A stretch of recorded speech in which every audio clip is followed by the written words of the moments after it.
We're live. I'm Jeremy Horn, also known as the Product Guy, and welcome to TPG Live.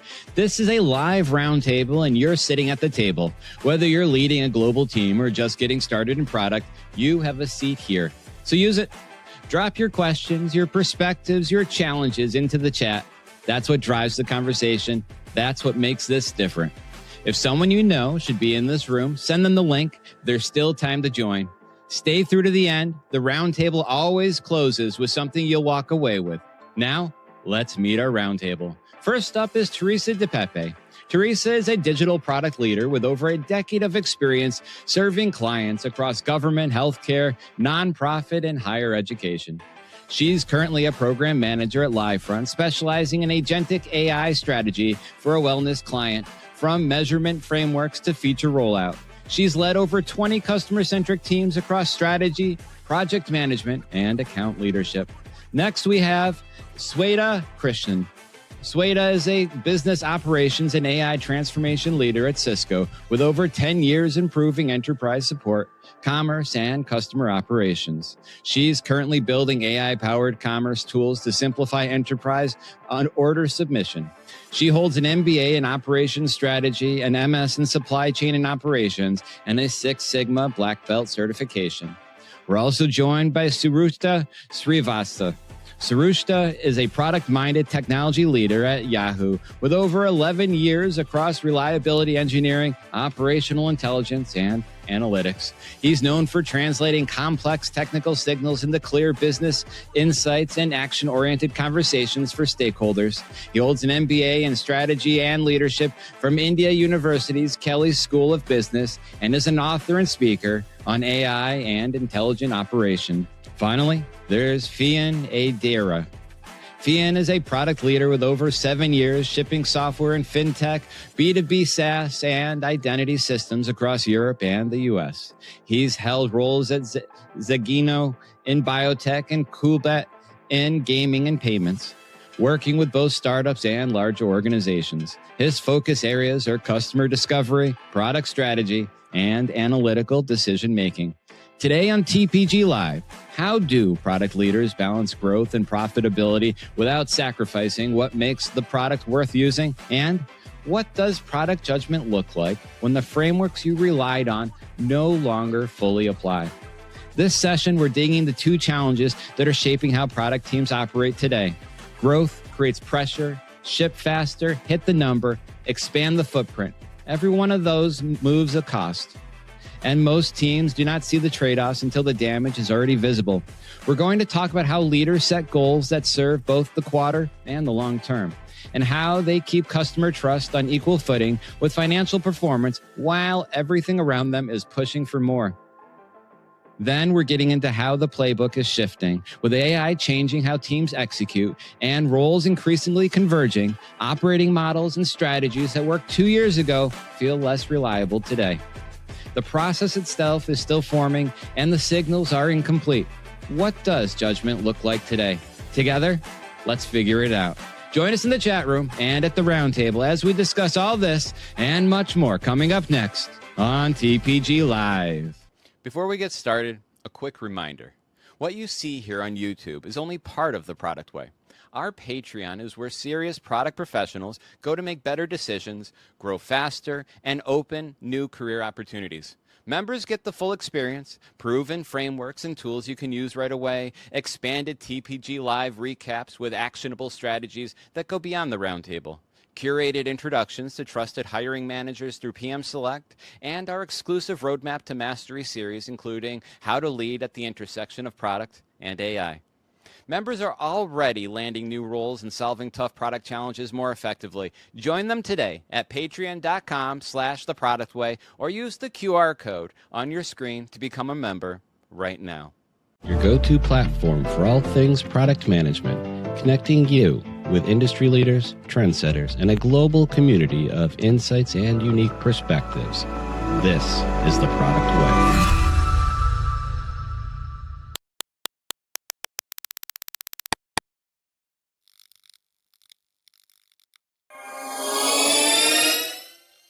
Welcome to TPG Live. Thank you for everyone for coming. I'm very excited to be doing our July roundtable here, and I think everyone's going to have a really great time getting to learn all the different perspectives of all of our folks that we've got here today.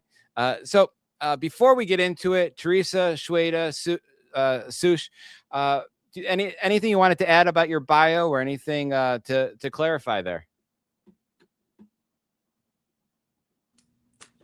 All good from my end. Excited Excellent. to jump in. Excellent.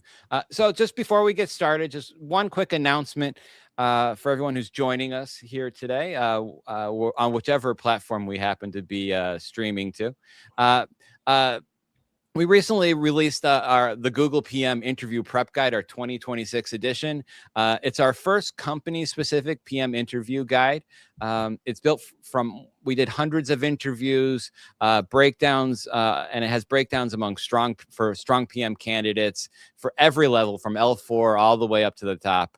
I find that for people, they find it's very useful whether you're interviewing at Google and you know someone, you're trying to help someone prepare for an interview there. But even more importantly, if you're trying to improve your own organization's product management interview process, it's great to kind of see that kind of insight and get that kind of perspective.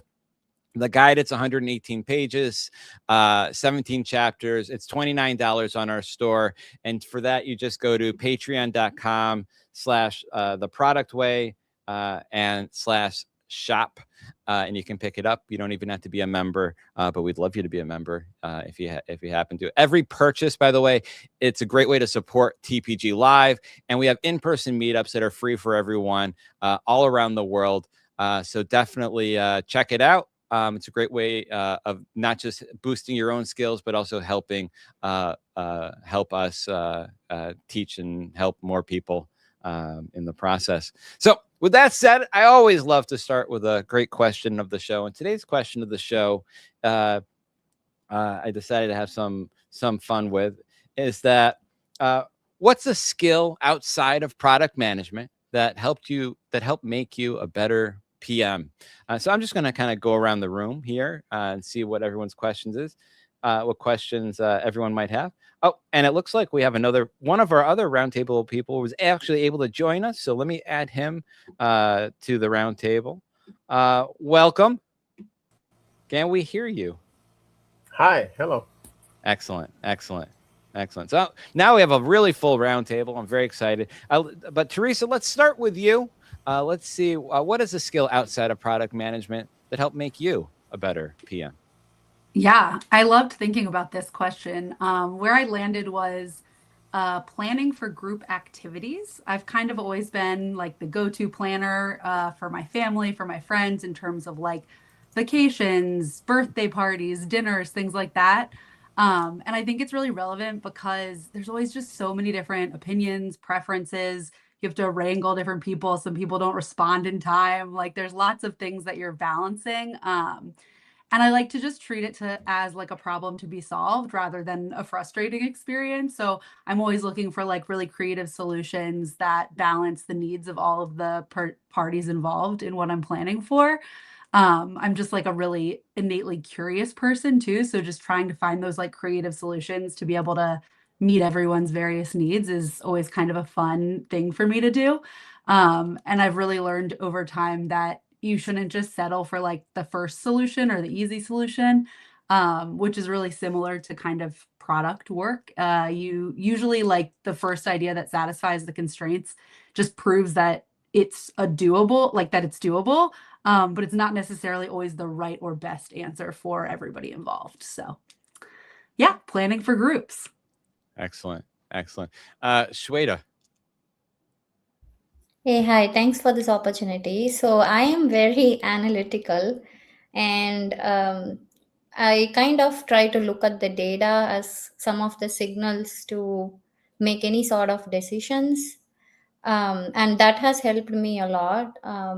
But the other thing that I also do is looking at a customer experience, listening to like voice of customer feedback or getting feedback from internal stakeholders. One of the things I really love about my work is, I'm sure for all of us, it's extremely cross functional. And I really love collaborating with people and trying to get, like their thoughts and feedback. So I really love that part of the work, and that has actually given me a lot of indicators on how to improve the product or how to improve existing platforms. So that's something like very natural to me, and I really love that part of the work, and also combining it with data, looking at data to figure out signals. Sometimes I also look at like feedback from customers through support channels to understand, like what is causing dissatisfaction. I think that's a great signal for you to figure out how to improve the product. So those are some of the ways that that helps me or makes me a little bit better at improving products. And I'm also like a Six Sigma black belt. I'm like a operations girl, all in all.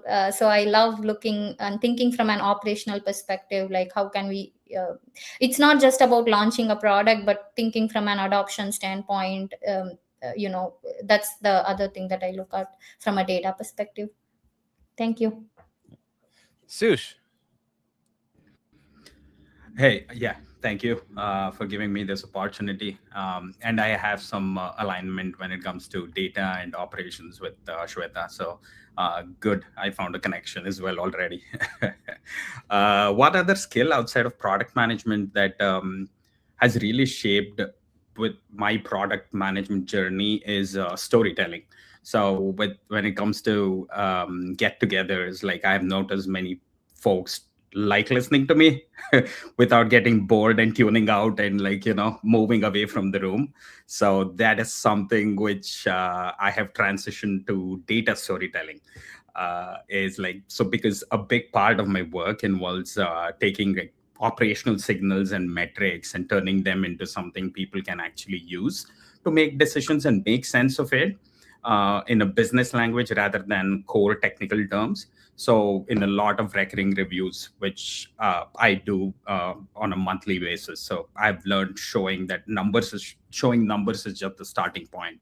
So the real work is helping people understand what is driving the signals, what are the trade-offs, then identifying risks and identifying actions to address those risks. So the lesson I've learned from all that is by putting context and pulling people in and getting them signed in is very important for you to drive business decisions and efficiency. So data storytelling is the skill, which I have transitioned storytelling to data storytelling. Gotcha. Fian. Yeah. Thanks for the opportunity. Nice to meet you all. I agree with all the things that everyone has said. For me, so I grew up in a musical household. So I grew up playing the piano. And I've always played in a band. And I would say that a skill that I brought into product management is being able to coordinate a band. Most PMs are, tasked with this huge thing that they have to do, but they don't necessarily have the authority because you're working in engineering and someone from compliance and design and analytics. You just have to find a way to make sure that the band is playing one tune. And I have practiced that a lot in my non-product work with very highly opinionated musicians, trying to get people to steer the ship in the same direction. I would say just a little bit of practice that I had in that made it easier for me to easily translate those skill sets into product management. I like that a lot. So for me, a skill outside of product management that helped make me a better PM, I'd say it's teaching. Your students, with no hesitation at all, will reveal whether you're being clear or just sounding smart. They will really call you out for that. You can't hide behind jargon when someone is genuinely trying to understand something. You have to simplify without oversimplifying. You have to notice confusion early and adjust in real time. And I find a lot of product work is really helping groups build shared understanding together. So teaching gave me a much better feel for where alignment breaks down, how to communicate, where more clarity, especially with more clarity, with more empathy. And so for me, I found teaching as really the teaching I've done. It also happened to be in product management, but man, they really like to call you out. and they really keep you on your toes. And it really has made me a better product person for it. So it's definitely one of the highlight part of my career there as well. And so, really, with that said, we're gonna jump into our first topic of the show today, and that's growth versus product and profit, and just growth versus profit, trying to figure out how to strike that balance. And so, growth solves many problems inside a company. Profitability solves different ones. But product leaders, we're often caught in the middle, balancing pressure for rapid expansion against the need for sustainability, quality, trust, and long-term resilience. This roundtable, we're going to explore how teams navigate those tensions, make smarter trade-offs, and avoid sacrificing the future just to hit the next milestone. So we really have a lot of stuff that we're going to be covering today. And so I think a really great way to kick this off is just let's try to just understand the tension. So growth and profitability, they pull organizations in different directions. So Teresa, for the first question, I'm going to go to you. How do you think about the relationship between growth, profitability, long-term product health, et cetera? Yeah, it's a great question. And tension is like such a good descriptor. I feel like there's just such a natural tension that comes up between these things. Like growth for the sake of growth at speed is going to put a lot of pressure on teams to cut corners, accumulate debt in various areas, technical debt, design debt, things like that, just to achieve quick feature releases and growth. But then this is quite problematic in the long run because you may accumulate a user base who then ends up, running into tons of, bugginess within your product, and like that retention rate then drops. So the thing that you really need to be aware of, I think, is this delicate kind of balance of how can you achieve growth at a sustainable pace and in a way that you're allowing for space to like have some hardening periods and like reduce some of that debt that may build up, because you need to still be looking at the long term.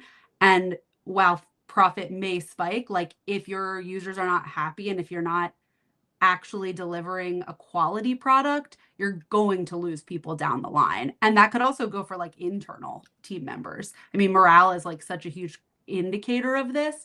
If you start to lose that internal team morale up front, I feel like that is a good sign or a indicator that you may be losing your customers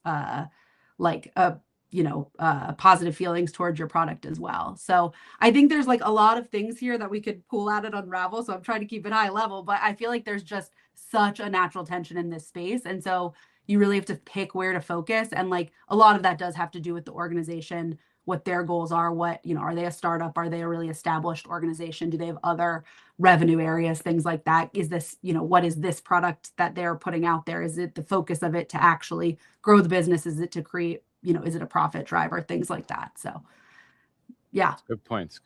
Shweta.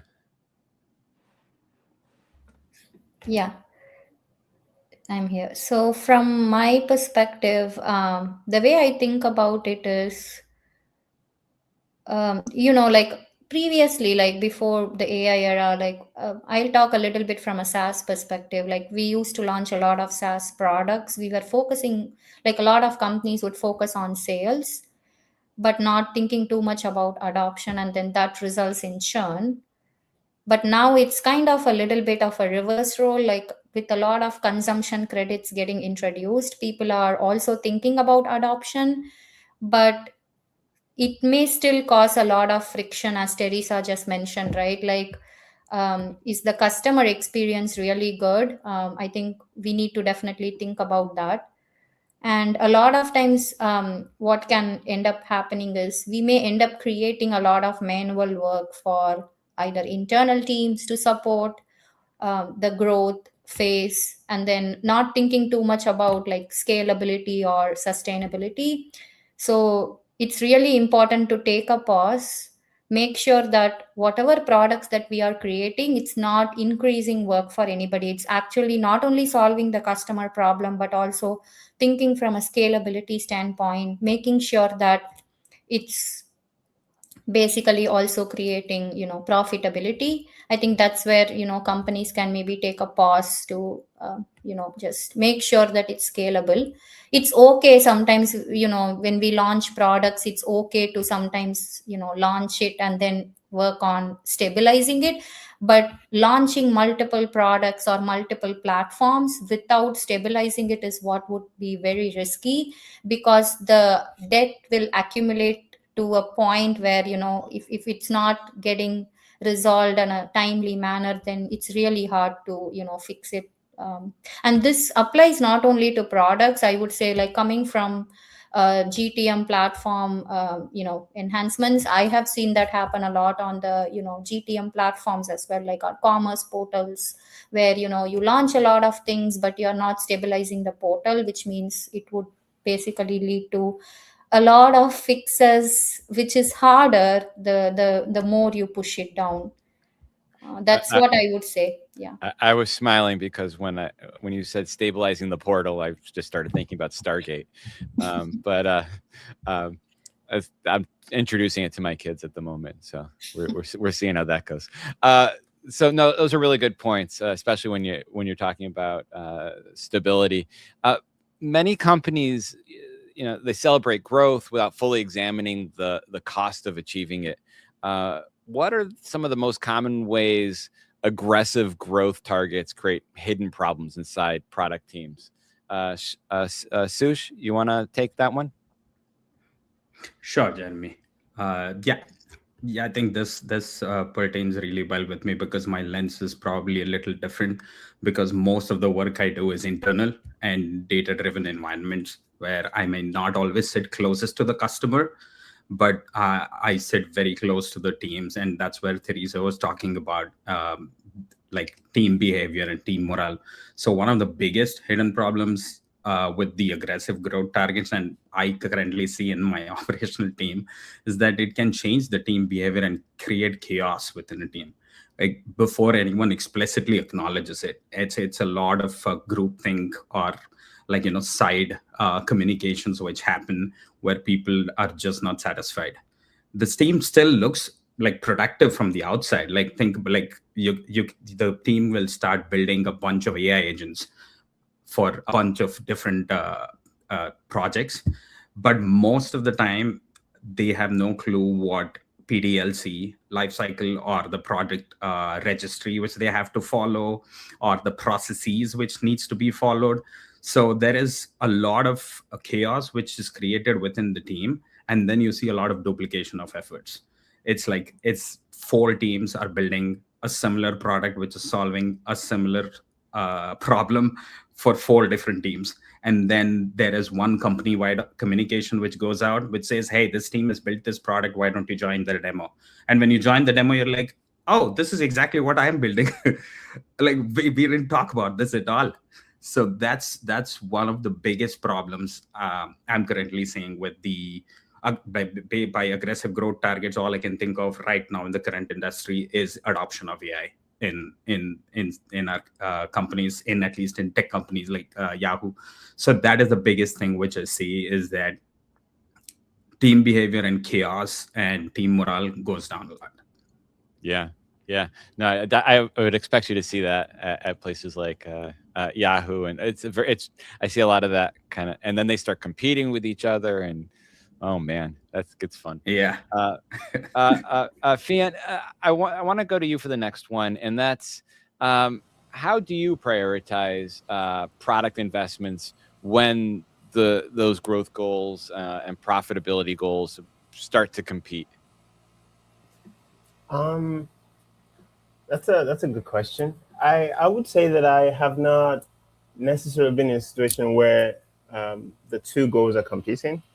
So most of my experience has been either working like a scrappy startup where they're optimizing for growth because they have VC money, or at a stable company, kind of like a mid-sized company that they're not chasing innovation as much. So kind of stabilizing what already exists. So I would say that the regular question that I tend to ask when I get, like a mandate to build something would be, what are we optimizing for right now? So I tend to get that clarity from top leadership. Are we trying to enter like a new market, or we're trying to stabilize what currently exists? That, in my opinion, determines what the investment of the team should go. So that's interesting. So what is when with kind of those two paths that you've laid out, walk us through some of that process that you've gone through in kind of assessing those different paths and helping folks figure out how to navigate them. So the ideal thing would be having like a roadmap that we work with and quarterly review. But in the startup world, it tends to change a lot. So we don't have like a 1 year roadmap. There could be a shift in the marketplace the next day, and then because of that, we're pivoting and trying to do something else. What usually that drives direction, in my experience, has been top leadership. So I wish that I could say that we have moved from the place of data, which is the kind of understanding what the market is. But it tends to be that in the startup world, things move really fast, and we can't really wait to do the analysis of what, to get a heartbeat of what the market is saying before we build something. So usually I go with the direction that the leadership sets. Yeah, Teresa, same question to you in that. So how do you prioritize product investments when you're juggling like growth goals, profitability goals, when they're all competing? Yeah, I was just writing some notes because I think like one thing that I try to do is ask, like, what is growth? Because I think a lot of times in the situations that I've been in, people are tracking, an increase in the user base or the customer count. Like, but is that really the growth that we need to drive profitability? Like, I think that you can reframe the question and you can use data, qual or quant, and like bring those insights back to leadership in a way that's like, we hear you in the desires that you're, telling us, but we also hear and see this behavior from our user base. Here is actually like the balance of what type of growth we should move toward in order to then see the, profitability as the ultimate goal. So a lot of times I will try to think through, based on whatever the request is, what is it that actually is going to drive outcomes from our users, whatever those outcomes might be that we're aiming towards as an organization, and look at the ones that are going to drive product or profitability the most. So then we can grow in that space while still increasing profitability. So I think it's like a little bit making sure that you're looking at growth from the right angle and not just taking it at face value of growing the user base at the end of the day. Can you kind of expand on that a bit more? And when you're talking about looking at growth from the right angle, what am I doing? How am I kind of going through this? Help me understand the process. Maybe do you have a specific example you could walk us through? Yeah, sure. So it's with this new world of AI, I do love to lean on my LLMs and have them kind of help me think through some of these scenarios. So recently there was a senior executive pitching a feature that they thought could get a lot of traffic within our current user base within the app. But they wanted to grow usage within the app, of our current base. We took in all of the requests. We, had some internal initial like discussions with the team. We then went to our kind of like source materials, like our repo essentially of like user testing and interviews and just like stores of transcripts and insights that we've pulled from just over the years of doing things.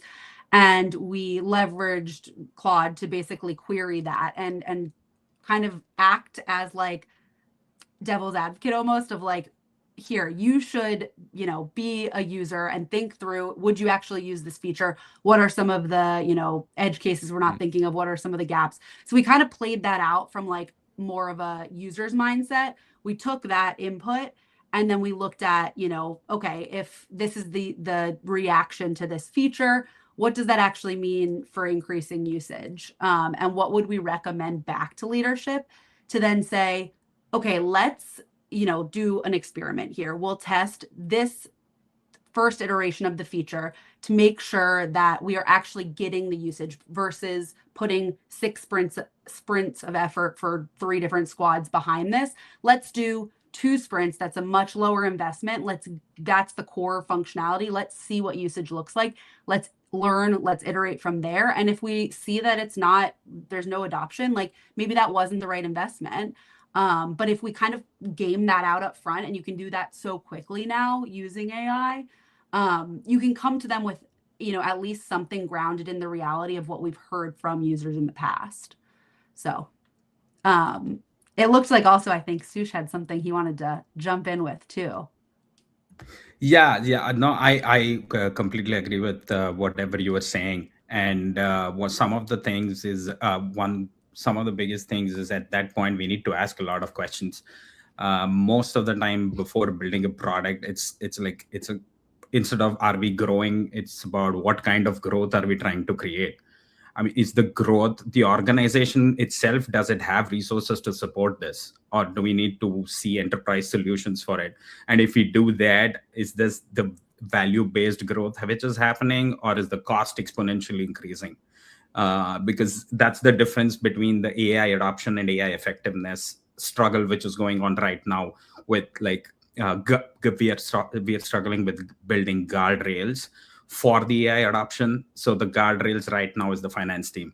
So this is where the token usage is being heavily tracked and stuff like that. So it's very important to know the amount of resources we have and what we can realistically build. Because it's not like a rival company can build this because they have better resources than us, but what are we doing with the amount of resources we have?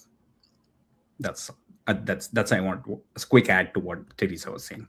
Yeah, Shweta, I want to kind of go another level deeper here in that, some of the bets, they generate the quick wins, create long-term drag.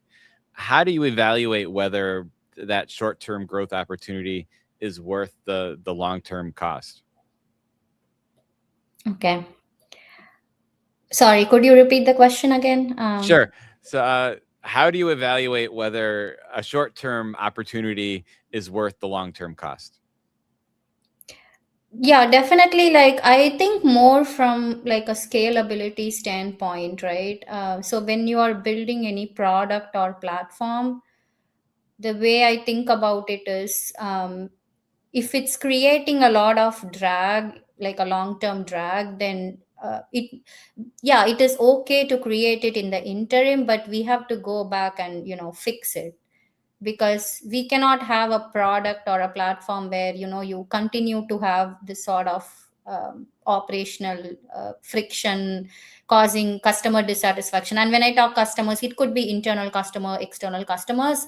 I kind of work a lot with internal stakeholders, as well as I do listen to the customer complaints. So I kind of work in between in my company. And for the AI specifically, what I have seen help is that I think every company does it. Like whenever you're launching an AI product, you kind of get feedback internally, right? You first test it out internally, get the feedback from internal teams. And sometimes what I have seen is even getting feedback from internal teams is so hard, that you're not able to test out the product. It's like you go live, you don't want to face edge cases when you go live with customers. You want to make sure that you are testing it out internally before you go live. But the struggle that I see is that sometimes you may not even get feedback from internal stakeholders, right? So the other thing that I think about is, okay, if users are not going to proactively give me feedback to improve the product so that I improve the performance long term, reduce the long term operational debt, the way to think about it is, okay, can we start maybe using internal you can log the usage and things like that internally, and then see what is working, what is not working. If someone is trying to do something through AI but they are not successful, then maybe something is going wrong.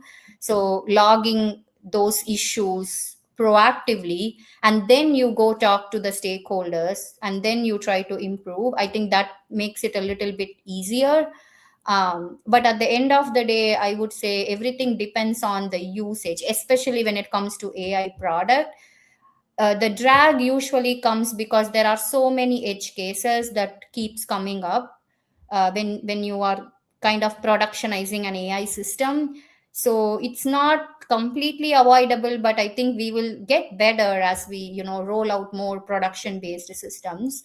That's what I would say. Like, this is something I've been thinking a lot about, right? I don't want to create a lot of friction, but how do I do that if I don't get the feedback, right? So kind of like trying to bring a balance in between the two. Yeah, that's kind of how you should basically think about it. Like, it's definitely a hard question to kind of mull over, but I think I am confident that with time, like with more usage, AI becoming more mainstream, it will basically get better over time. Yeah. So, Fian, same questions to you in that how do you evaluate what that short-term growth opportunity versus kind of long-term cost? Yeah, I was going to add, I actually listened to a startup a couple of weeks ago that's tackling this problem. It's specifically for product managers, specifically for B2C products. So if you have a huge user base, you can simulate the experience of what your user would be post-launch before you invest that time. So that's an example of ways you can do that. So you just imagine what would success look like. They have this data of your end users, personas that are almost, if not the same as what your current personas are. I'm not sure how they're doing it, but they just have all of that data pipeline with AI trained, and they build you kind of like an internal RAG for you to test. So with that, for your product though, like when you're trying to evaluate kind of a short-term growth opportunity and you're assessing it versus kind of long-term cost. What's the process that you go through? So based on my experience, what we have done is look at the transaction cost. So my experience has been specifically in payments. So we think in terms of how many transactions can we achieve if we were able to do this fix, or if we're able to launch to this new market. So it kind of simplifies the process. It's not as complicated, I would say. It's easy to see when the graph is going this way. And we can test that with a subset of our users. If we get a positive feedback on that, we can launch to everyone else. That's how we have done it. Teresa, kind of focusing on the sustainability of product organizations, especially as they're trying to balance these frictions.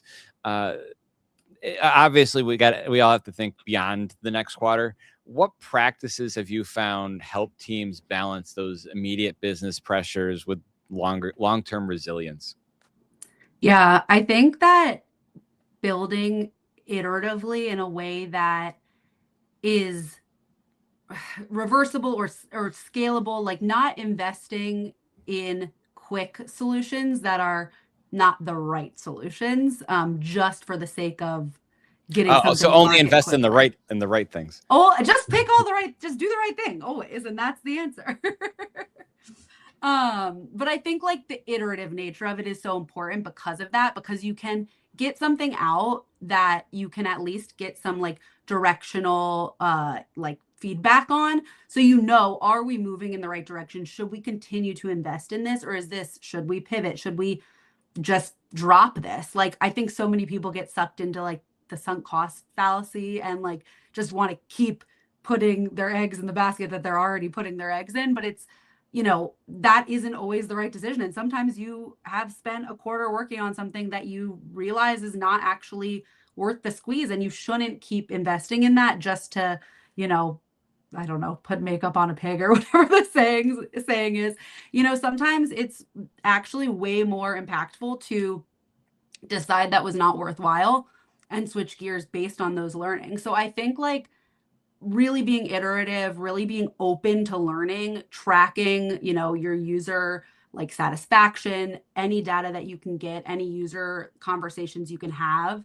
Also just using your own products internally, and really just trying to ensure that you are continuing down the right path and not just going down that path because it was your roadmap to begin with.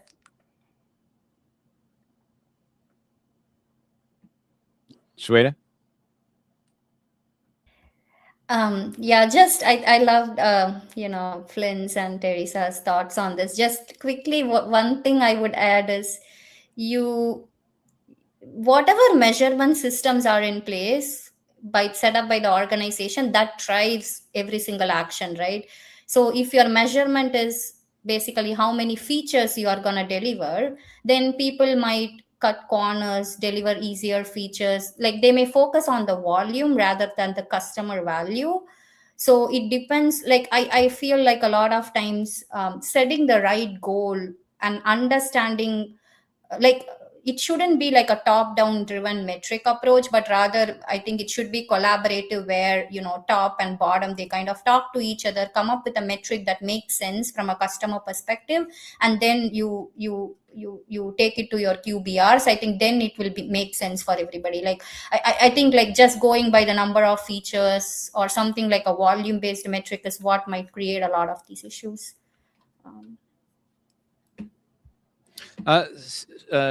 Sush, growth matters, profitability matters, trust matters. The real challenge is building organizations that could sustain all three over time. What's one mindset shift product leaders need in order to balance growth and sustainability more effectively? And I'm going to use this kind of as my question to wrap up this topic. So I'm going to go around the room for this one. Yeah, sure. So I think the one mindset shift is like moving from how do we grow faster to how do we grow more effectively and sustainably. So a lot of organizations now today are very good at measuring adoption, activity, and momentum. The harder question is whether that growth is actually improving decision quality. So, and customer trust and long-term resilience, and that's where feedback matters. So from where I see with the world moving is the more focus is on building and executing first, and feedback is thought of later. So it's more, I would say, for a healthy growth and visible growth, the distinguishing factor there is to add as much transparent feedback as you can to your product building process. And that is why I was emphasizing more on the AI guardrails part of it, because that is where we are struggling right now. So the feedback part is what makes you, it tells you that your particular system is actually working. And only then you have the confidence to send it to your customers. So when you yourself don't know, and then you throw things at a wall and make sure that it sticks, you don't know that, and then you release it and the customer comes back with a lot of defects. I would say that is a problem. So the mind shift should be first, plan as much as you can and plan for the feedback part of it, and then move to the execution. Like these should be like of the 100% of your product development lifecycle, these should be like 70%. Fian, same question to you. What's one mindset shift product leaders need in order to balance growth and sustainability more effectively?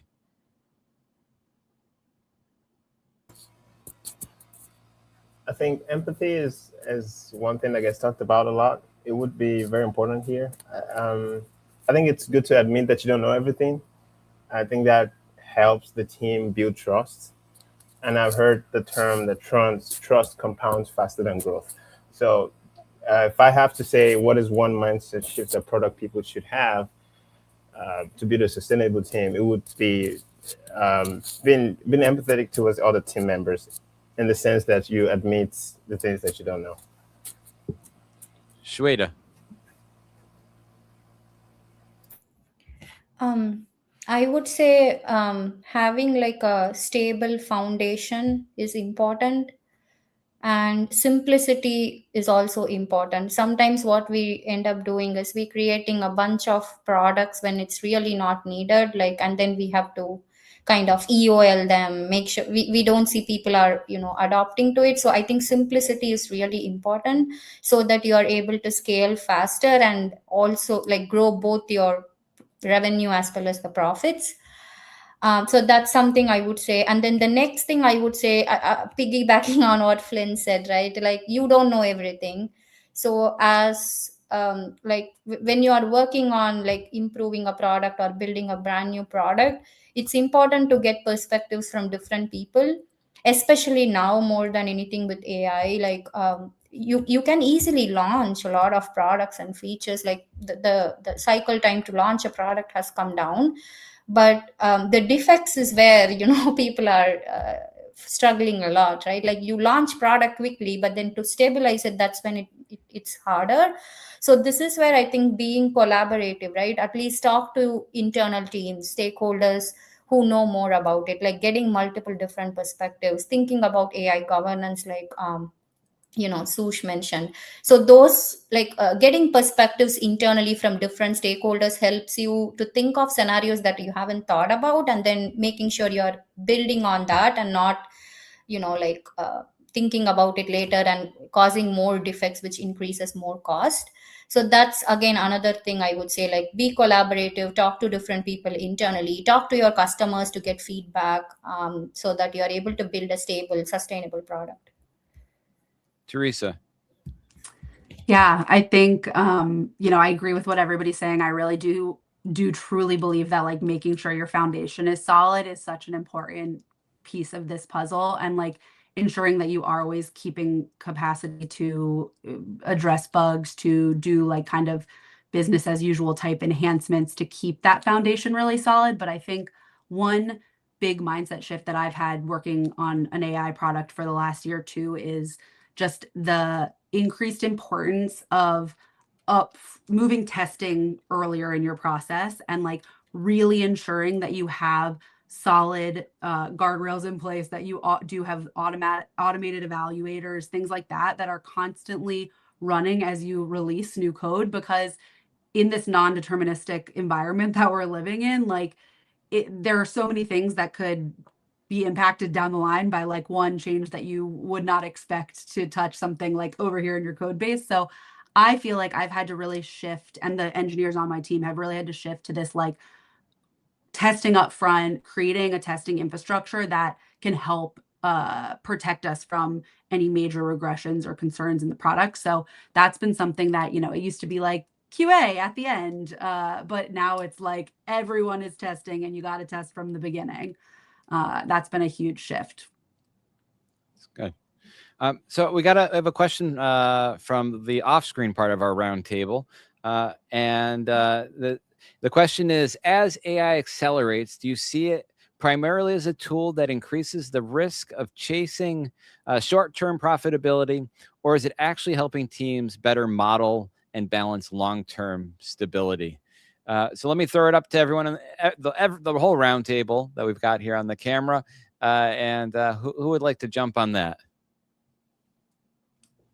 I can start. Go for it. I think it's an interesting question, and I actually think the biggest kind of risk of chasing right now is less around the short-term profitability, but the risk of chasing just features for features' sake. It's almost shifted the mentality back towards like a feature factory in some scenarios, where like, because AI can come up with an idea, build that idea, and release that idea like for you quickly, it's really tempting to just build without focusing on a lot of the things that we've been kind of harping on, of like making sure that you are focused and grounding your decisions in your end users and like those outcomes that are going to actually drive true growth and true like business outcomes.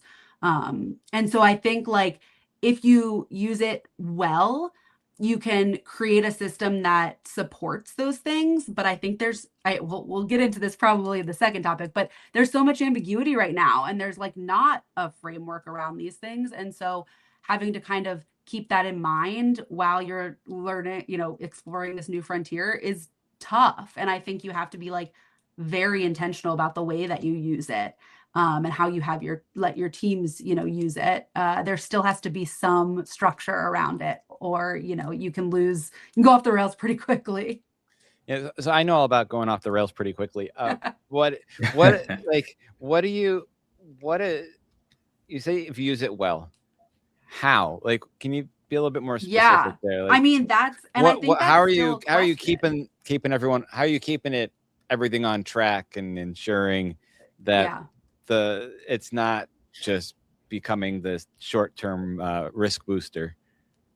I think that's still like a big question teams are like grappling with, but the way that we use it, I think is definitely more intentional. We still, require like human PR reviews. People are still owning the code base. From a human standpoint, there have been a lot of benefits introducing AI. Like we do have AI check all PRs as well, but I think just always keeping that human in the loop is so important. And similarly in those upfront product decisions too, and upfront testing, like not relying solely on it. And so I think right now it's really important that humans still remain in this process. We So are can you provide looking at that. AI? Are you looking at AI from a coding perspective, or are you using it for? Because the way I heard the question in my head was not just from a coding perspective, but developing strategy or fleshing out features or putting together or launching products every few hours. Yeah, I I think can. I think all of the above.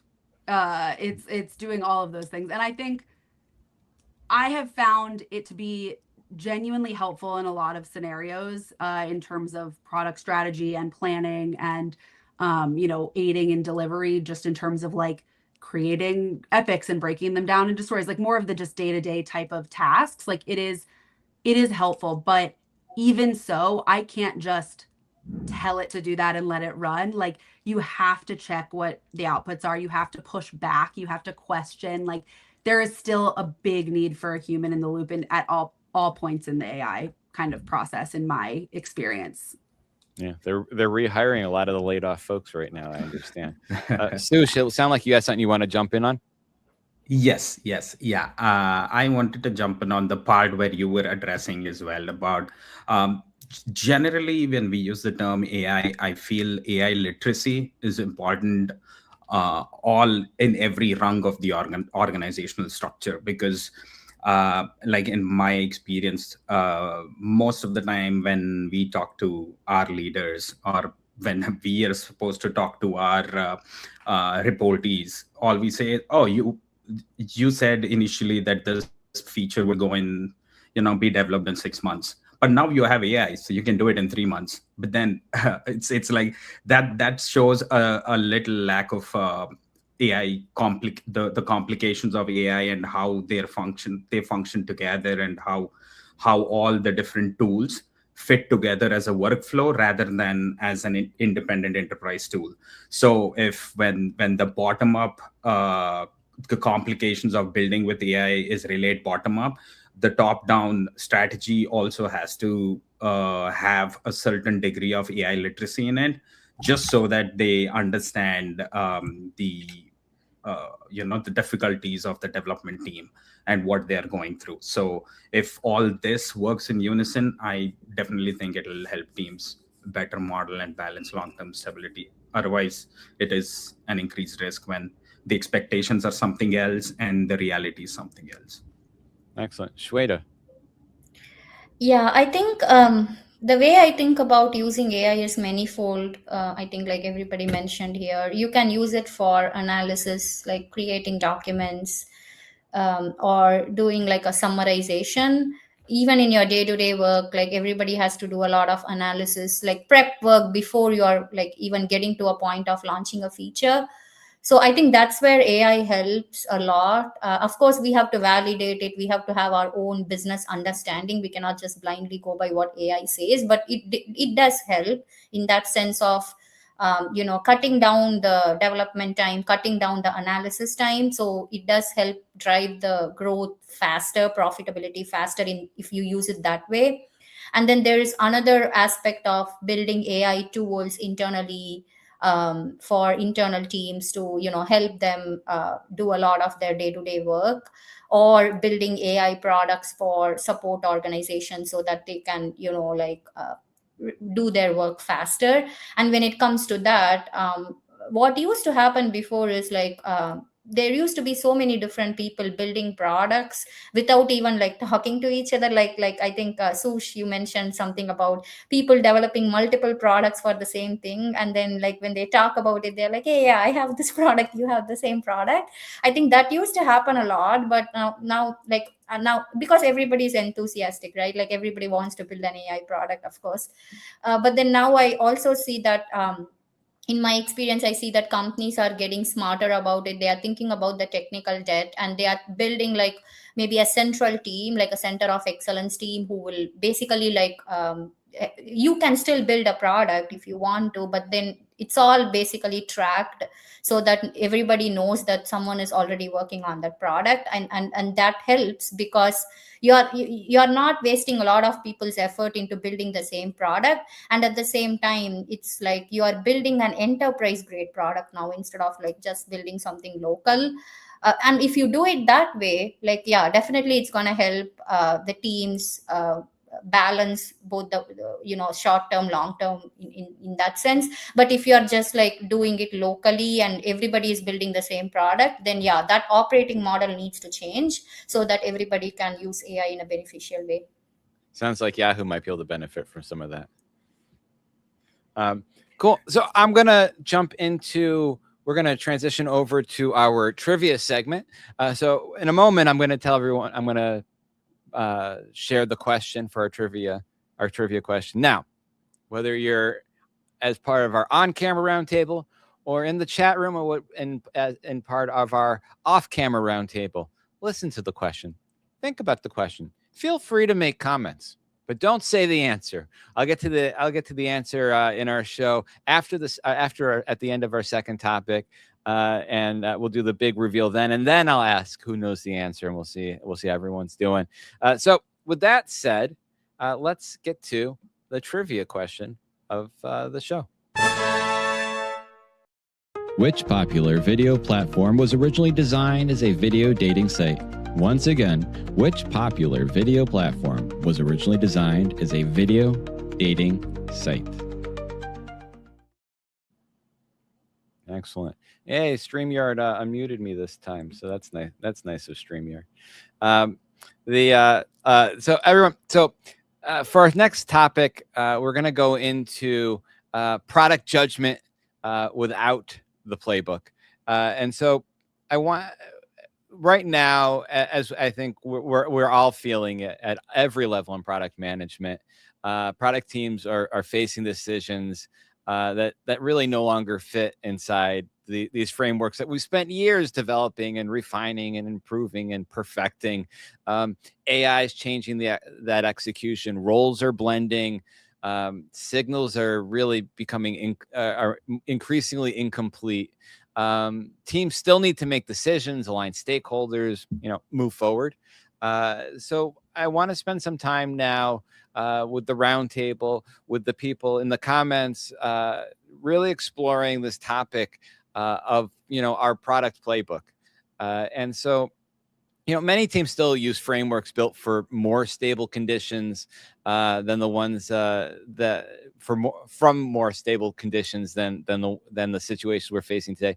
Where do you see the standard product playbook? And this is for you, Teresa. Where do you see the standard product playbook breaking down right now? One of the biggest areas where it breaks down for us is in kind of the upfront discovery period. People expect AI to be magical and just generate like delivery ready things from a general idea, and feel like, a lot of times senior leadership is like, hey, let's just build it and test. Like, it's so quick, it's not going to cost us much. And so we're not doing that upfront process that we used to spend so much time on, where we would, work through the strategy. We would work with our customers. We would test. We would, build an iteration of it. We would put it out there. We would learn. We would test again. Now it's like, 0 to 60 is the expectation. And so figuring out how to do that upfront process more quickly has been kind of one of the big areas that we've been trying to lean into actually AI for, and figure out how I referenced this earlier, but create a repository of all of our user insights and our testing that we can leverage as a tool up front to gut check certain strategy directions or feature ideas, and kind of role play that out with AI versus having to spend the time to write a user testing guide, do the user testing, distill the, synthesize all of the findings. Like, we can do that much more quickly now. And there's still a world where some of that stuff is necessary, I would argue. And then there's some scenarios where, not so much, but you can still get some of those same inputs that were so important more quickly, so that you can achieve that speed that leadership is kind of always looking for. So that's been kind of the biggest area that we've had to kind of pivot and learn. There's still a lot of tension in like the upfront, especially in like the design realm. A lot of times they want to be a good designer, you have to have the time and the space to explore and trial and error, and like having AI do that kind of thing for you can kind of cheapen the output in a lot of ways, like with the design quality that I think AI has currently. So I think there's like a lot of tension there and desire for a lot of the folks in the front end of the process to really still rely on space and time, when that is something that we are being pushed to contract. And so that's really the biggest area I think that we've been struggling with as an organization, and like, how do you balance those things? So we're finding avenues to do it, but we're constantly evolving those and learning. And we've been kind of going back to user testing a little bit more than we had been. We took a little bit of time away to just kind of use AI to game it out. And now we're identifying the scenarios where that actually is really important for us in the upfront piece of the puzzle. Yeah, Fian, same question to you. Where do you see the standard product playbook? Where's the standard product playbook breaking down for you?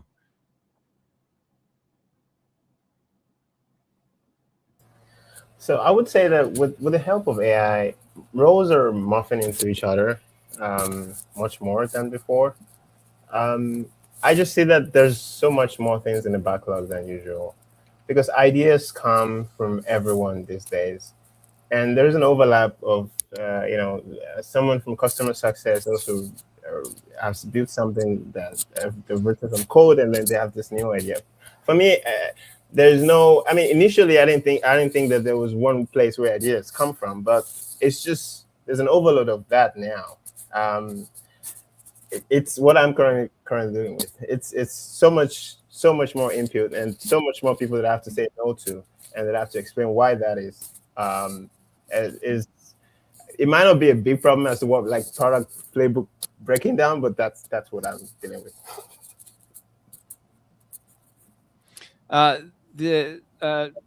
Shweta, how do you make decisions when customer needs, business goals, technical realities are all just kind of pointing in different directions? Yeah, that's a tough one. I think it's important to align on the metrics, like I think I have mentioned before, and setting the right expectation always helps. Of course, if it's anything to do with customers facing an issue, that definitely needs to be prioritized and it needs to be resolved, because like we want to have like a really good customer experience when it comes to external customers. When it comes to internal customers or internal like business goals, it's really important to set the right expectations, because like you said, a lot of times the goals might be different, and in those cases you have to be upfront about it. Like sometimes like your budget allocation is for a certain to achieve a certain aspect of the goal, and if you're not able to help every single stakeholder and address every single stakeholder complaint, I think being upfront about it does help to some extent, like to blow down the cushion, because they can figure out some alternate opportunities.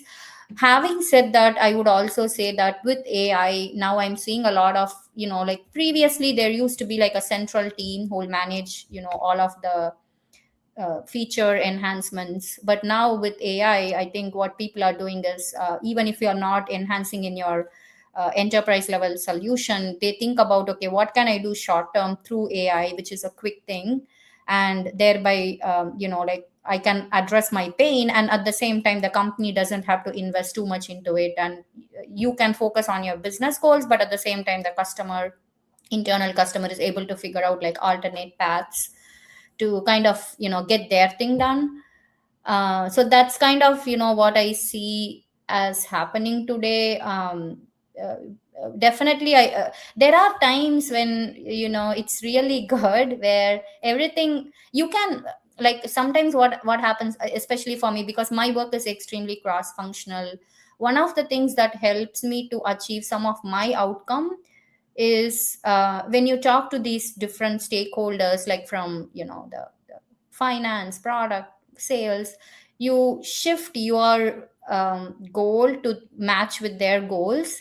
Meaning, if you're talking to finance, you think how building this particular feature would help from a compliance standpoint, or how it's going to improve the revenue. Like sometimes I feel like even translating that to a metric that the cross functional team can align on would help you, because then you are working towards this unified goal. That helps if everybody is aligned, but as you mentioned, sometimes people don't align, and in those cases I think being upfront about it and helping them figure out alternate paths is what I think would be a better approach. Gotcha. Sush, next question's for you, and it's kind of building on a lot where on a lot of what we're talking. We're talking about risk, and some of these decisions, they're risky because the answer is it's unclear. Others are risky because the consequences are quite visible. What are you doing? How are you going about evaluating risk when there really is no obvious safe option? Yeah, like it's nice that I got this question, because yesterday we had a meeting with leadership about a risk register which had 30 risks. So yeah, so one thing which I feel is that if there is no safe option, the job is to make all the risks legible and visible to leadership, because a lot of bad decisions happen not because people took the risk, but because they never made the real risks visible to each other. So one thing which, because there might be a customer trust risk, and then there could be another risk which is a business opportunity cost, and another may carry a technical debt. The other one would be an operational burden. So what happens is, like, the most important thing to do is list everything and let every stakeholder know that these are the risks. And if you need to move ahead, even though the deadline of the whole feature or the product is say Q3 or Q4, this could mean that the project timeline could be pushed out late into the future. But it's very important to address all these, so that if we push the pilot or if we go ahead with the product release, that these are all the things which will come up, just because we wanted the product velocity to be faster. So to make sure that we get a sign off from upper leadership about an extension of the timeline, if that needs to happen, for all the risks or the prioritized risks or the most important ones to be observed, to be solved, so that we can move on with the product. So tell me more about this risk list. Tongue twister. Yeah. So like, how do you? What does it look like? How do you manage it? How do you maintain it? I think there could be some really useful tips in there. Yes. So like at the moment we have a small project charter. So we are building an internal self-service incident management tool for our central technology organization, and the kind of product development we did was what Teresa was talking about, was iteratively. We got 2 teams to come in as a pilot, and then we had initially built a project proposal about in what kind of phases we will roll out stuff. And then by June was when we reached phase 4, which was, let's get the pilots, these 2 teams in. And as and when they were executing in, like I think we were talking, I think again, going back to what Teresa was saying, we started the testing phase earlier. So the tests were these two teams. And while those two teams were working with all the operational teams, that is when each of those risks, which could lead to high revenue impacting or user impacting outages for the central tech organization of the company, started cropping up. And we started noting down all the risks in the risk register of the proposal. And that is when we were like, hey, we need to take a stop here, and we need to talk to the project sponsor and all the stakeholders involved about addressing these risks first before moving on to all the other teams, before scaling out. So we went from like the development model was have a pilot, work with all the testing and everything, and build a solution for all that based on these pilots, so that when we get the other folks, all these risks would at least be, taken care of. Gotcha. So, Teresa, to you, I wanted to kind of get into, actually before that, I just noticed there's a comment from Danny. And Danny says, I believe there's an appearance of AI product that with an appearance of AI product roles meshed together. It's also important to set realistic goals and deadlines internally. So good point there. It's a great point. Teresa, continuing on with you, disagreement is not always a problem. Sometimes it reveals the decision more clearly. How do you turn conflicting perspectives into better product judgment instead of, slower decision making? Yeah, I think that's a really good point. Like, I don't mind conflict in perspective. I actually prefer that, because I think a lot of times, but kind of recalling back to my original, my skill outside of product, the group planning, it's when everybody's agreeing, you kind of have to assume that somebody is not speaking up, and you're not considering all of the edge cases or potential customer insights that you might get later on once the product or feature is live. So I love getting those various perspectives up front and working through that conflict, because I think that's kind of your initial pressure test almost, and it makes you get more creative in how you solve or how you build. So a lot of times what we'll do is, when there are those, conflicting insights from either senior leadership or even members of the team, once a feature has been defined and requirements are defined by the product team, and we bring it to our delivery team, if there is internal, difference of opinions or conflict, we'll do kind of a working session and workshop it a little bit more. We don't just stick with something because it was agreed to. We take in that information and we do think through, is there a different way we could solve this? Is there a change we could make? And even if some of these things, they can come up mid-delivery, that's not ideal. But if you get a voice, you start to hear a voice that is raising a really solid point, I think it's worth exploring. And so jumping on it quickly and not letting it sit and not ignoring it, because a lot of times it will just surface later down the line.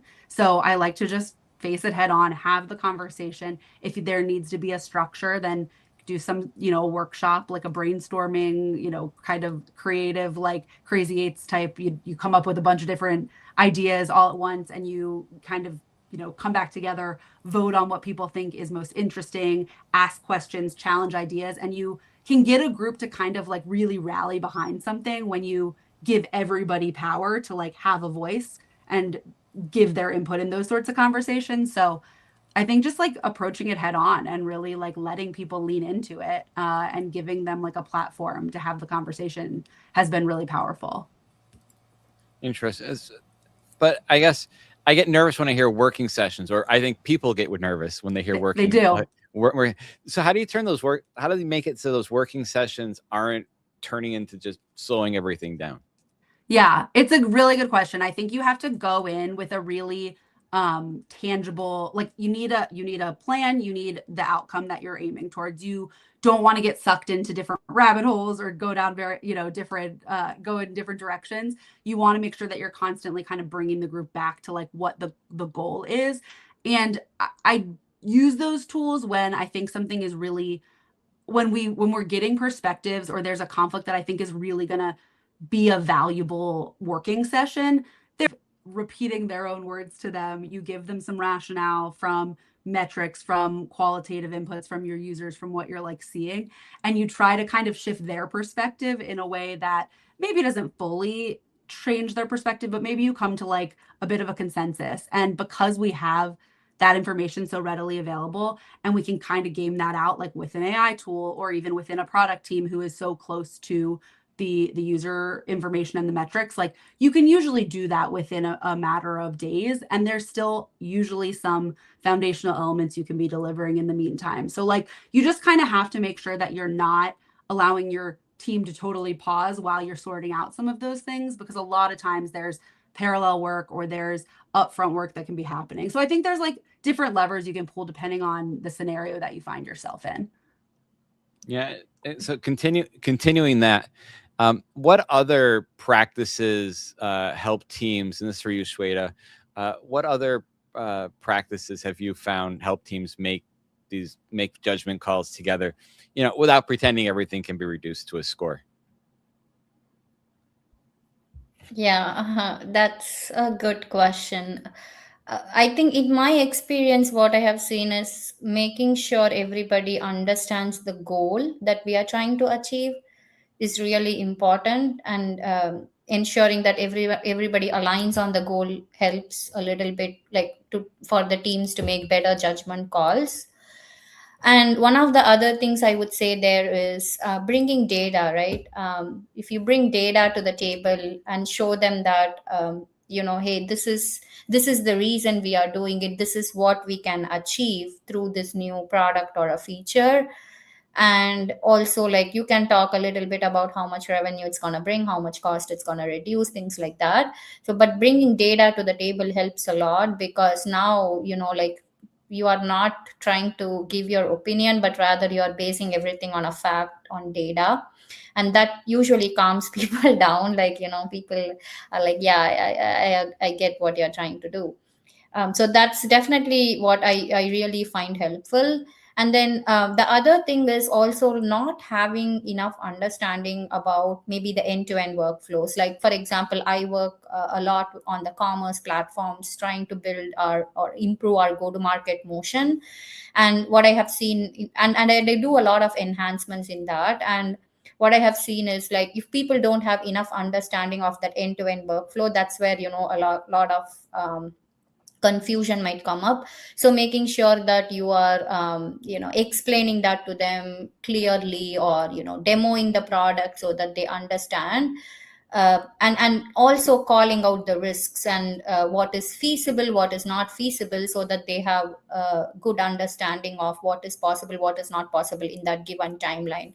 I think that really helps everybody to make the decisions faster. To, like, yeah, so to summarize, I would say, like, yeah, look at the data, make sure the stakeholders align on the goal, and make sure that they understand that end-to-end workflow, so that they know what is feasible, what is not feasible.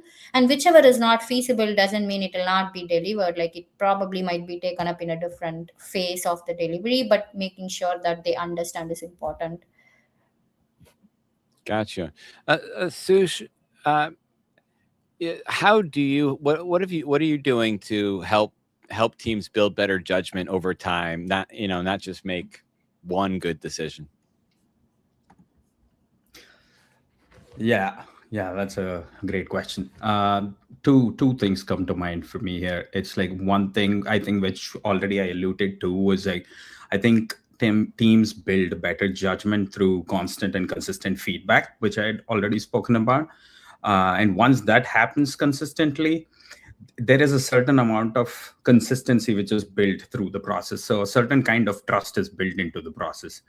And the other one is documentation of the process, is like because Like as in the whole velocity with which we are going, if the post-launch part of it is like we have so many products, but the amount of documentation which needs to go with it and the literacy which needs to go with it sometimes is lacking, and that kind of can get the confidence of the folks working down. So building consistent documentation and constant feedback builds better judgment over time, so that people can fall back on these particular things, these processes which have added structure to their decision making. Gotcha. So for our final question, I'm gonna start for this topic, Fian. I'm gonna go with you, and that's, what is one habit product managers should be building right now to strengthen their judgment when the path forward is unclear, when the playbook is falling apart? What should they be working on? This is a very tough one. So the way that I've thought about this, in terms of features and customers, is to kind of think in terms of decisions that have high impact and those that have low impact. So if you think in terms of a 2x2 matrix, you have high impact, you have low impact, and then you have reversible and irreversible. So you kind of create a quadrant, and you can, with that, I use that to kind of judge the quality of a decision. Like, can we reverse this decision if it doesn't work out? So I judge personally. I judge decisions by that and put them into those quadrants. The ones that are reversible, I can test them pretty quickly, experiment. And I understand this is luxury that's not available to everyone. There are certain people that cannot even experiment within the organization. So I can, experiment and get quick feedback, like Sush also said. Get feedback from that, and you can decide if this is, the right way to think about it. So broadly, if I would, talk to PMs and say how should they be thinking about decision in this uncertain world, I would say, thinking little bets, what has high impact and what has low impact, what's reversible and what's not reversible. Gotcha. Shweta. I would just say that really thinking about two things majorly, like know your stakeholders, communicate. Those are the two important things I would say that a product manager needs. With AI building a lot of features, I feel like, communication, collaboration with stakeholders is actually becoming like a major skill that nothing can replace, right? No technology can replace. And that makes you make someone trust you, and that helps you grow in the organization as well. Gotcha. Sush. Yeah. So one of the things which I feel is more important now is the precision in messaging of product managers to the customers and the developers, or all the stakeholders involved, because a lot of the product problems were, like, from my vantage point, are just not execution problems. They are expectation setting problems.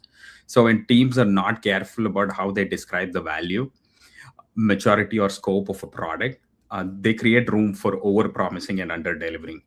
So I think strong PMs help teams communicate with enough nuances that customers just understand what the product does, what it does well, and where uncertainty still exists. And that helps protect and build trust, and usually leads to better decisions internally as well. Yeah, Danny says from our off-screen roundtable, Danny says the best habit is to use AI to help you build a product, not to replace your judgment. Teresa, same question to you. What is one habit product managers should build to strengthen their judgment when the path forward is unclear?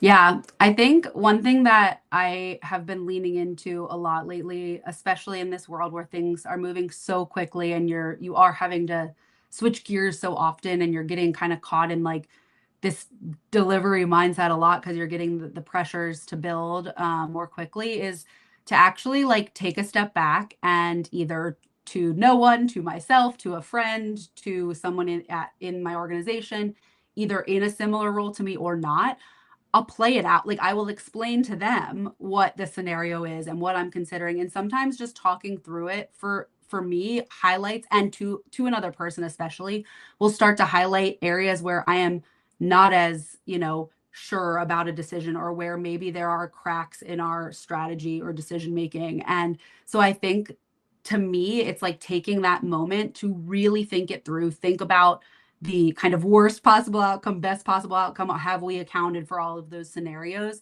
before just quickly making a decision? Because I think, to that audience point, like, AI can quickly help people decide on what to build, but I don't necessarily trust that. And so I want to make sure that we're still putting in that effort and keeping the judgment and like the taste that the product team it has historically brought to the table as a piece of this process, even if it has to be more of just like a quick gut check type of situation and not like the long process that it used to be. That's just something that I've really been leaning into lately, to try to make sure that I get myself out of that like fast delivery kind of mindset, and making sure that I'm stepping back and thinking about it more holistically. That's great. That's great. So we got two. I got two questions from both from Danny. One from earlier that I queued up for this moment, and then one a little bit more recent. So let me go to the first question. The question is, how do you know when a problem is worth solving? That's nice and simple and to the point. Who wants to tackle that one? I see lots of smiles around the room. Just start talking and I'll give you the stage. Where'd the smiles go? All right. I have a really simple kind of initial gut check for these things. Like, first, is it real? Sometimes problems are brought to us to the point of like the big backlog. Everyone has an opinion. Is it truly a problem? Was it an intentional decision for one reason or another? And then if it is a real problem, the next step that I like to take is how big is it? Is it really far reaching? Does it impact a large percentage of our users? Is it very severe? Are we eroding trust? Are we doing something, God forbid, illegal? Like things like that, where you're like, those are things that you need to solve. And then from there, you can kind of go down in priority. But prioritization is huge at that point, because once you have a good sense of what the issue is, how big it is, you can kind of decide, where does this slot in? Do we solve it now? Is it urgent? Is it a drop everything? Or is it something we keep in our backlog for when there's capacity to address it? Anyone else want to jump in on that? Or are we good? Yeah, I can. Like one thing which I say, which I tell Danny is look around. Like whether it is like in your personal life or at the company, you usually like find out things which are painful enough that people care, frequent enough that they matter, and solvable enough that value of fixing it clearly outweighs the cost. And those are the ones which I feel we should focus on, because once you do the cost benefit analysis, and if you find the cost is greater than the value, then it is not worth solving. That's great. Next question. And this is obviously to everyone. Looking back at your first PM role, I think I'll just we'll go around the whole roundtable because this should be fun. Looking back at your first PM role, what skill or experience actually convinced someone to give you a chance, even though you didn't have prior PM experience? I'm going to start with you, Fian. My first PM role, it's hard to say what the person saw in me. I didn't ask, but if I think back to it, I think I had a pretty good portfolio. So I had done a lot of product work even before I got into products. I'd built apps, built websites, and I'd showed my thinking. I have a portfolio of how I went through user discovery phase, user research phase. I like to think that was what wowed my then boss, and it was like, okay, let's get this guy on. Shweta. Yeah, I think I again come from an operations background, and I work within BizOps team even now. So for me, like I was more focused on process improvements initially, and by chance I got this opportunity to work on a lot of commerce capability. So it was kind of like an accident, but for me, like I think basically, like, I think the experience skills that you have to show is understanding or having that analytical thinking, trying to connect how the systems would work is really important. And I think I was able to kind of portray that gave me this sort of an opportunity. You need to be able to work both with the business team as well as the technical team, and if you are able to showcase that skill, and if you are able to put forth that you want to be a product manager, or you are looking into that direction, I think you will get a lot of opportunities, as long as you have that sort of a skill set. Let's see, Teresa. Yeah, I think just my curiosity to want to know everything. My career trajectory was project manager to start, and I moved kind of into like more the account space to product. And as a project manager, a lot of time the team just sees you as like creating a schedule, giving deadlines, reminding, nagging them to get work done. But in my role, I would ask tons of questions. I wanted to understand what we were building. I wanted to understand the users. I had ideas on strategy. Like, I wasn't shy in asking those things and giving input, and being really like egoless if somebody said that's a silly idea, but I would say why, I would love the feedback, and I want to really understand. And so I think that really drove me to want to be able to connect all the dots, all of the different players, take something from like the initial idea and actually like see it through the delivery and have a say in the best way to deliver for the client, but also, well, in my case, I do client services for the internal organization, but also for the customer at the end of the day, and how those two things really go hand in hand a lot more than I think people think. So being curious, I think that's like a hugely important skill in product. Sush? Yeah, my one of the skills which I was recognized for was like a leadership skill more than a product managerial skill, was ambivalence, is what I was told by my manager at that time, is like for me to be able to see different sides of the story and not lean towards one or the other greatly, like maybe be objective in the situation and try to assess what is good like in that particular situation than me liking a certain team or things like that. So ambivalence was one of the skills which I was recognized for. All right. I like that.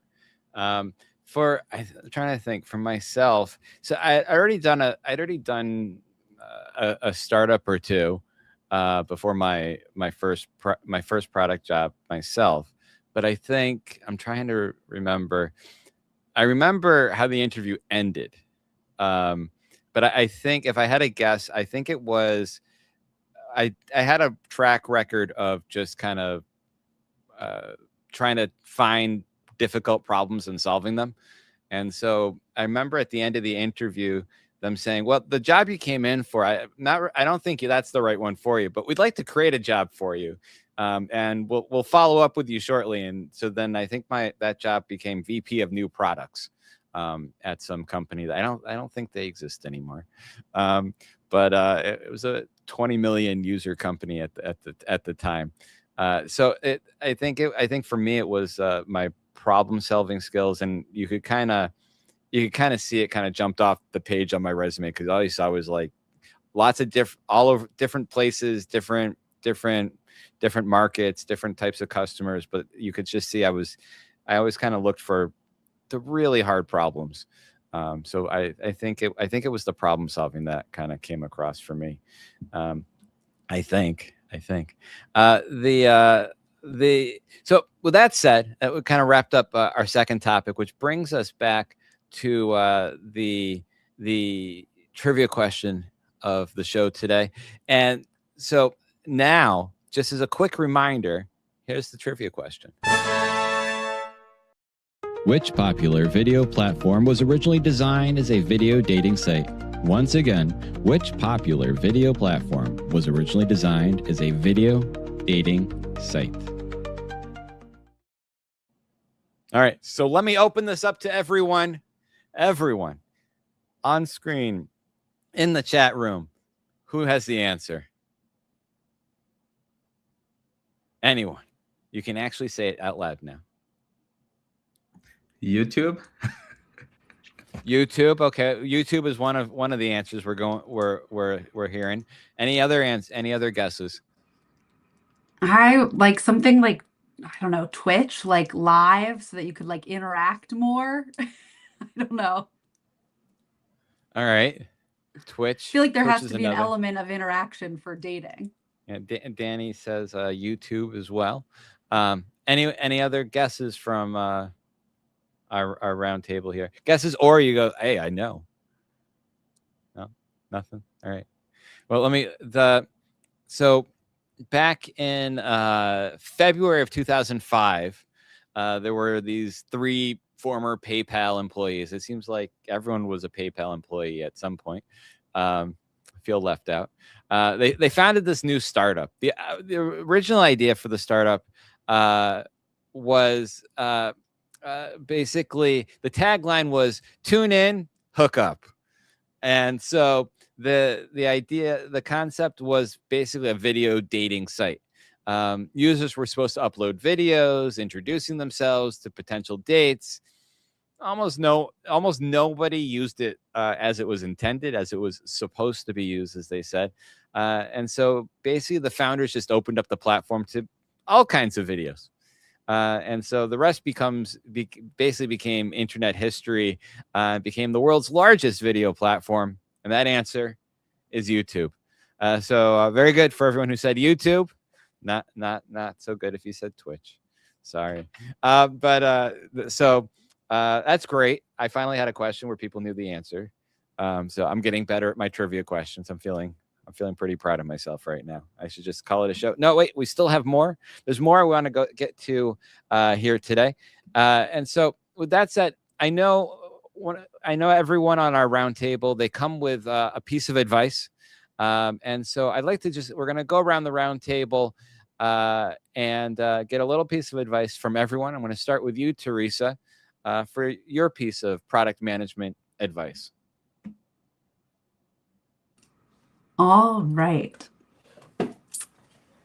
So this piece of advice is for anyone kind of at any stage of the product, any stage in your product career.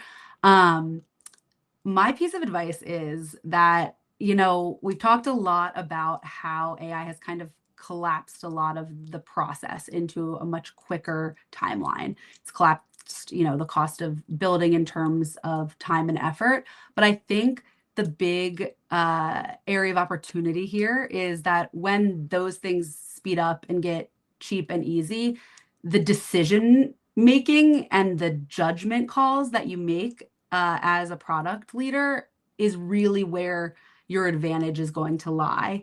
So I think that the piece of advice here is to really continue to just sharpen your product judgment, your product taste. There's a lot of terms that folks are using interchangeably around this these days. It's a hot topic, but I think that some of this is, naturally and instinctive. You can't fully teach it, but a lot of it can be honed and developed with time and experience. And so just staying really close to the work, to your product, to your users, getting a really deep understanding of the user and their problems and their desires so that you can just generally know and feel when something might be off or you need to, adjust your approach or iterate on a feature that you have already released or are thinking of releasing.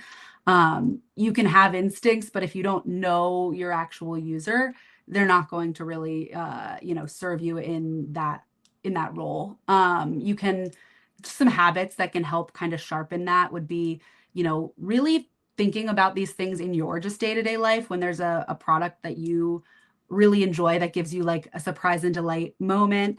Kind of just walk through in your own mind or document it. Why is it good? What is it? What need is it meeting for you as a user? What are some of the elements that you are really gravitating towards? Also, like if you don't like products or features within products, ask yourself why. Force yourself to actually put those words to the feeling so that you can more instinctually understand why there are potentially like negative feelings around different elements or aspects in maybe a feature request or something that comes up in your actual like day-to-day at your job.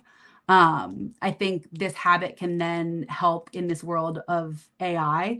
AI can give you 10 options in seconds, to answer or to solve a problem that you have.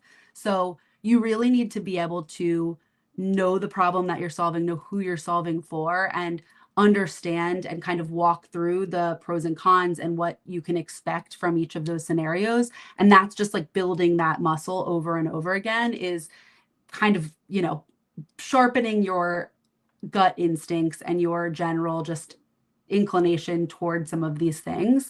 So I think this is really, product taste is going to be your most durable advantage here as AI just keeps increasing the speed at which we're being expected to deliver. So, ultimately, if AI generates, 10, 5, 10 good options, your job now is placing, making the decision, picking which one, placing the bets, and actually learning and iterating.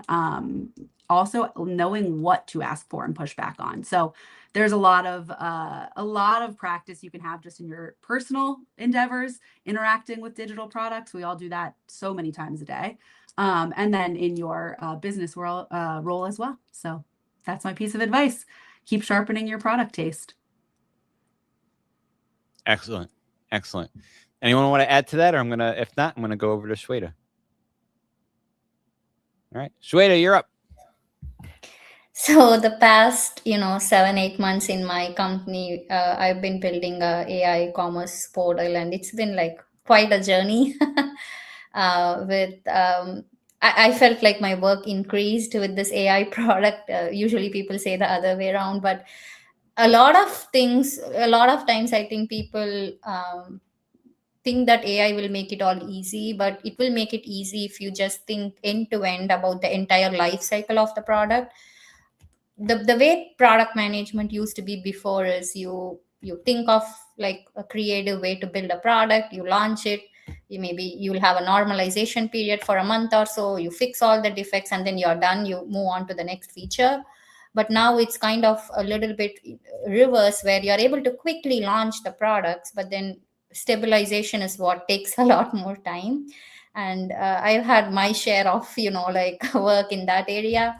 So one of the advice I would think about, especially when you're building production grade AI systems, is thinking not just about launching, like it doesn't end with the launch, but rather after the launch is where you have a bulk of work, where you get all the feedback from the users, and then you're able to fix the defects. Sometimes it's not a defect, sometimes it turns into a completely new use case that you have to build, which may need a new feature to be built.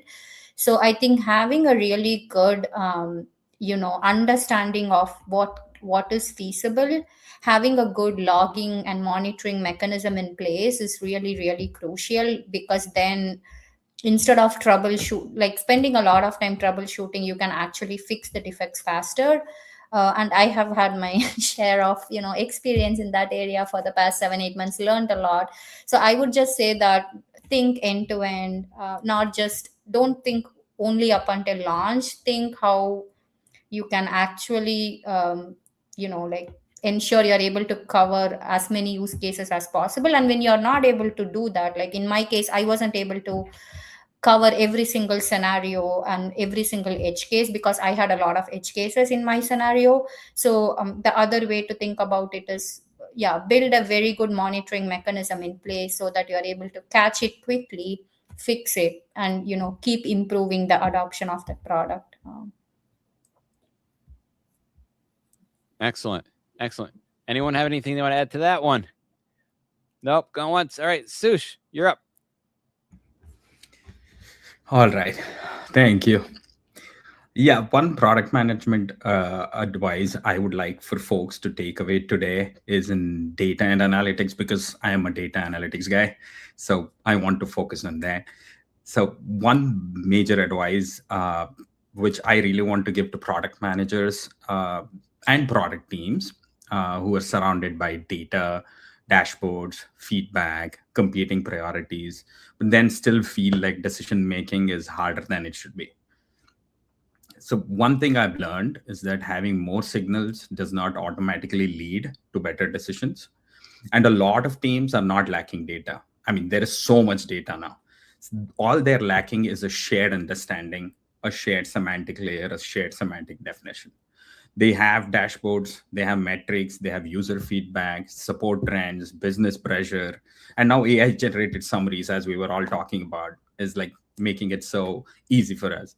But if all those signals stay fragmented and teams can become very informed without becoming very aligned, that's why there is so much fragmentation. And these could be multiple tools performing the same task within the same company, leading to the resource wastages. So my advice is do not stop at visibility and move from signals to decisions. What that means in practice is that when you see a metric move or a trend emerge, do not just ask what happened. Ask a few deeper questions. What is the signal actually telling us? What might it be missing? How can I better the signal? What trade-off is emerging from that? Who is affected by it? And what decisions should it ultimately influence? To me, that is where connected intelligence starts, where we go from just isolated tools to a single workflow. It is not just about collecting signals, it's about interpreting them in context, translating them into a shared narrative, and using that shared understanding to drive actionable insights. So I've seen this matter a lot in data-driven and operational environments where the temptation is to move quickly because the dashboard creates this urgency for us. But then showing people the numbers is only the beginning. The real work is helping people understand what is driving the signal, what might be at risk, and what action should follow. This is how you create strong accountability without creating blame. And that is also how you avoid one of the most common traps in product teams, which is mistaking activity for progress. So if I had to leave one practical takeaway, it would be that when a signal changes, spend enough time, as Teresa was saying, pause in interpreting to create shared understanding first, and to not rush straight from data to action. Because better product execution usually does not come from having more data. It comes from helping the team turn the run into right decisions. That's where I want to end this. That's good advice. I would also add, with enough data, you can make it read anything you want. You can get whatever conclusion you want from it. Yeah. So keep that in mind too as you're asking all those questions. Yes. Fian, up to you for your take us home on your piece of advice. So I would probably just be echoing what everyone has said. There is a famous quote by Paul Graham that says, "Make something people want." He's the founder of Y Combinator, and I would say just take that up as a PM. We're essentially solving problems. Stay close to your users as close as possible. So talk to them in person if you can, or if you can't, observe them through Amplitude or Mixpanel. See how they are behaving. This is where I believe everything stems from. Because the farther you are from the people that are going through the problem you're trying to solve, the farther you are from actually solving any problem. So that, if I have to give one advice, that's it. Just talk to your users or observe them if you can. Talk to them. Always good advice there. Always good advice. So we covered a lot tonight. Just a quick reminder before we get to final comments. Don't forget, we published the 2026 edition of our Google PM interview prep guide.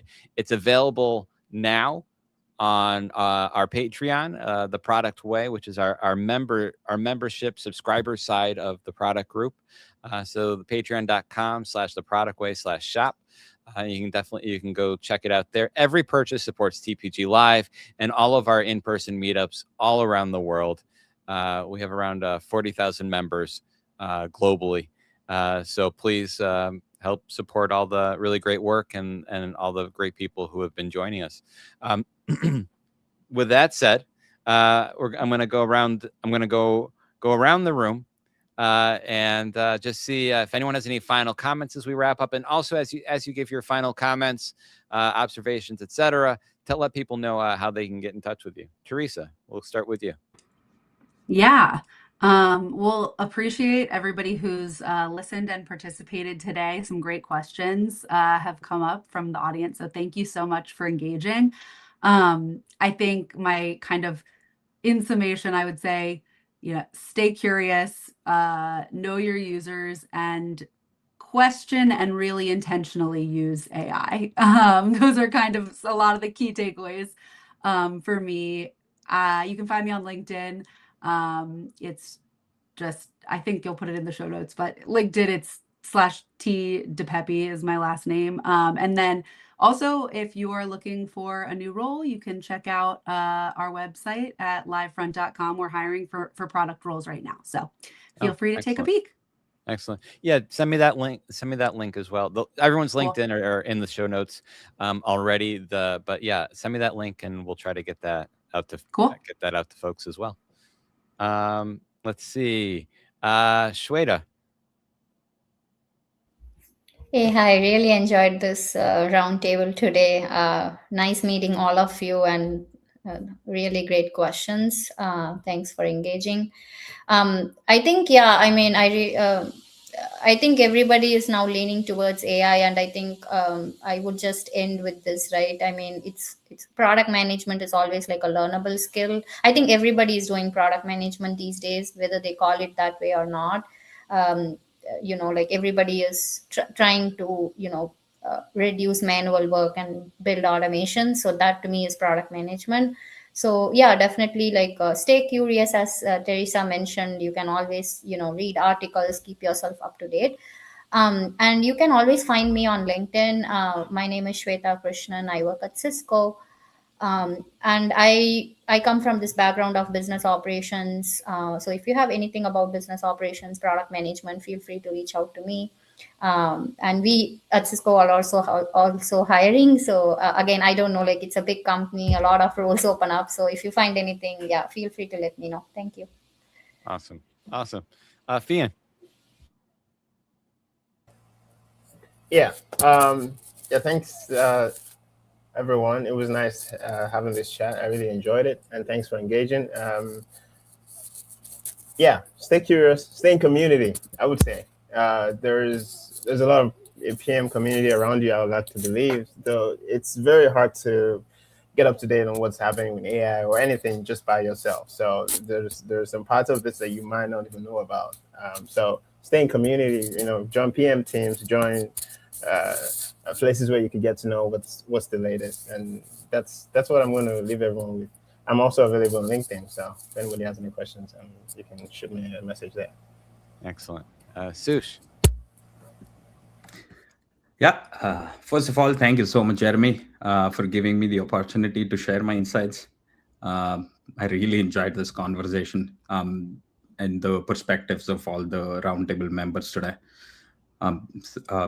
A lot of what I talked about today, especially around signals and decisions, connects closely with themes I've been thinking about in my own work and writing as well. So I recently contributed a chapter to an ebook on the digital marketplaces company I was talking about, where I explore ideas around connected intelligence as a workflow and how organizations can move from signals to meaningful action. So if any of this resonated, I'd love to stay in touch.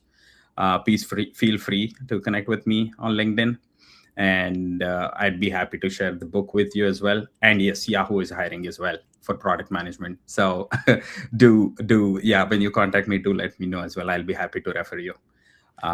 Thanks again. Go ahead. Send me over the link for the ebook, and I'll add that to the information as well. Thank you so much. Awesome. So that's our roundtable. So everyone who showed up, stayed engaged, joined the conversation, is not the kind of conversation you really have anywhere else in any kind of other show. So it just doesn't happen anywhere else. So everyone, thank you for participating. Thank you for joining. And really thank you again to our on-screen roundtable here, Teresa, Shweta, Sush, and Fian. We covered a lot of ground. And, as far as growth versus profitability, how do you push a product forward without sacrificing what makes it sustainable? This panel, we got into a lot of great key points: where to invest, what to protect, and when a short-term win is not worth the cost. On product judgment, our old playbooks, they're not enough anymore. AI is changing how fast teams ship. Roles are shifting. We got into, making the calls when the signals are incomplete and the path isn't clear. This was really covered a lot of great ground, and I think there's a lot of really just valuable takeaways everyone had here. I'd also add, if you do have a perspective on product, if you'd like to be on the on-camera part of our roundtable, we're always looking for new voices. Please reach out to me at jhorn@theproductguy.com. If you feel free to drop a comment below, let us know other topics you'd like us to dig into next time. And if you got something out of the session, please subscribe, turn on notifications, so you don't miss the next show. Share the link with someone on your team who you think would have added or benefited from this conversation. So I'll leave it with that. And again, thank you to everyone. Thank you for everyone who we saw on camera. Thank you to everyone who we didn't see on camera, but really participated and was really engaged through the chat room on all the different platforms we broadcast to. And I'll see you all in the next roundtable. Bye. Thanks for tuning in. Today's show is just the beginning. Inside the Product Way on Patreon, members go further with expanded TPG Live recaps that turn ideas into concrete actions, guided frameworks, practical insights for everyone from PM to CPO, and access to tools trusted by top product teams worldwide. New content drops every week, including case studies, practical product strategies, key insights, and deep dive articles. That includes our exclusive Roadmap to Mastery series featuring the Product Plus AI collection with real-world strategies to help you lead and deliver in the age of AI. Each week, members are opening doors to new roles and delivering bigger wins. Join them at patreon.com/theproductway or use the QR code on your screen to become a member right now. Enjoy, and thank you very much for your support.